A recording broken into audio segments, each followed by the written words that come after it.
Hello, my name is Ben and welcome to Raiders of the Jedi Arts, where today we'll be talking about Episode 7 of the Acolyte Choice. Now, if you haven't watched it, go watch it and come back because this is going to be full of spoilers, so please just go do that. So the title choice really exemplifies the episode today, because honestly, all of the choices that the characters make, no matter how noble they are, and we'll get back to that word noble, really all snowball together into what we now know is this incident in Brendok. So as a very quick recap, this is a flashback episode back 16 years ago in Brendok. The Jedi have been stationed here, trying to find if there's a vergence of the Force here, due to the hyperspace incident that happened 100 years ago that also happened in the High Republic books. Anyway, Sol, he's scouting, he finds the twins, he infiltrates the Witch's Coven, and reports back to Indara, Kelnaka, and Torben. They have the talk that we see in episode 3. We find out Torben just wants to go back to Coruscant. Then they train the girls the next day. We find out from Maid that the reason they're going through the Ascension is so they can take over the Coven and potentially sacrifice the rest of the Coven. So Sol really wants to take Osha and May back to the Jedi and Coruscant to teach them. But the Council says no, and then Torben finds out that the twins are in fact probably a cause of the versions of the Force on this planet. So he goes off with Sol right behind his tail, and then they go back to the Witch's Coven to have a fight. We find out Mother Anastasia was going to let Osha go with him anyway, despite the fact that she just got stabbed to death by Sol. And then the whole thing happens. That's a very brief recap. That was really bad, but whatever. Because as much as the plot is important to the show, I just want to talk about the characters. Let's start with Sol. Throughout the entire series, as I've said before, Sol is seen as this magnificent Jedi. Everyone respects him, but we know he's hiding something. Just the way he's acting around this case every time it gets brought up. When Osha comes back, the way he's dealing with it with Venestra and how Venestra's trying to cover for him, and the fact that he really needs to tell Osha this thing, but he keeps getting interrupted, and how sinister he was at the end of the last episode. It all is revealed why this episode, finally. And it's all because he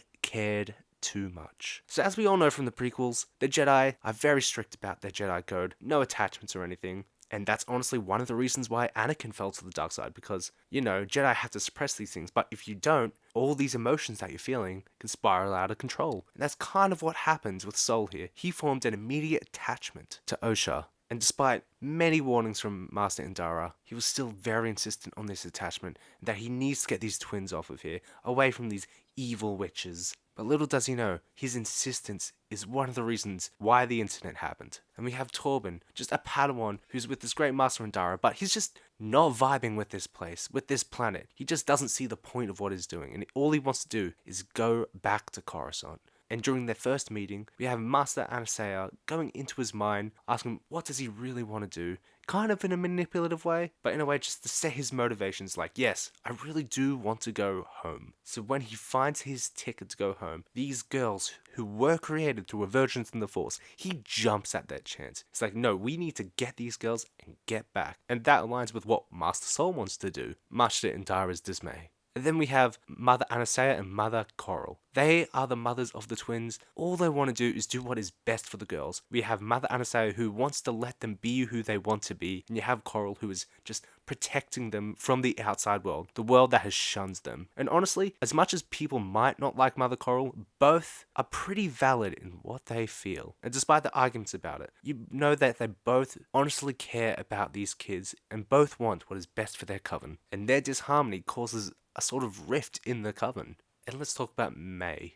May did start the fire on Brendok, but it definitely was not intentional. Yes, she did burn Osha's notebook, but she didn't want to burn down the whole building. In fact, as soon as she burnt it on fire, she immediately regretted it. We tried to see her shaking it off, trying to get the fire out, but it was too hot for her. She drops it, she drops the lantern, causes an electrical fire. That's how the whole fire starts. Just a moment of trying to keep her sister in line, because that's what she thinks is best. And that decision just snowballing into this fire. In fact, I think the main theme of this episode is a fantastic quote from Mother Anastasia. Someday, these noble intentions that you have will destroy every Jedi in the galaxy. And yes, this is obviously a nod to the prequels and how the Jedi fall, but it's also very much a parallel into everyone making the decisions in this episode. Like, again, Sol, Torben, Mother Anastasia, Coral, May, Indara, they all want to make these choices for them and their community, despite their intentions.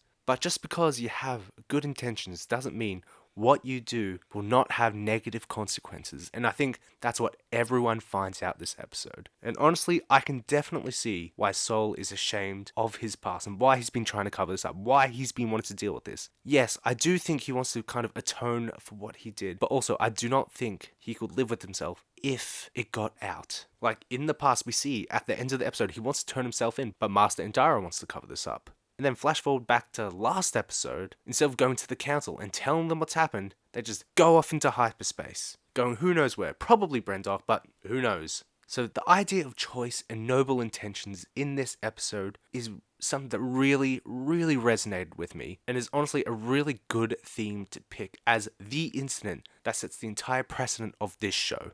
Now, we still have a few questions like what exactly is this Virgins of the Force? Why exactly does the Coven seemingly have to sacrifice themselves in order for May and Osha to become the new leaders? And also, what exactly happened with the witches when they all mind-controlled Kelnaka? Did they die? Did they pass out? And if they did only pass out, did the Jedi really just leave them all to burn in the mountain? I honestly don't know if we'll get all these answers in the last episode next week. There are still quite a few threads to get to. That said, this episode itself, it is a really good payoff to all the characters in this episode, and I'm very much looking forward to the finale next week. Anyway, that's my review. If you like what you see here, make sure to like and subscribe, make sure to check out my Twitter, and until next time, when the adventure continues.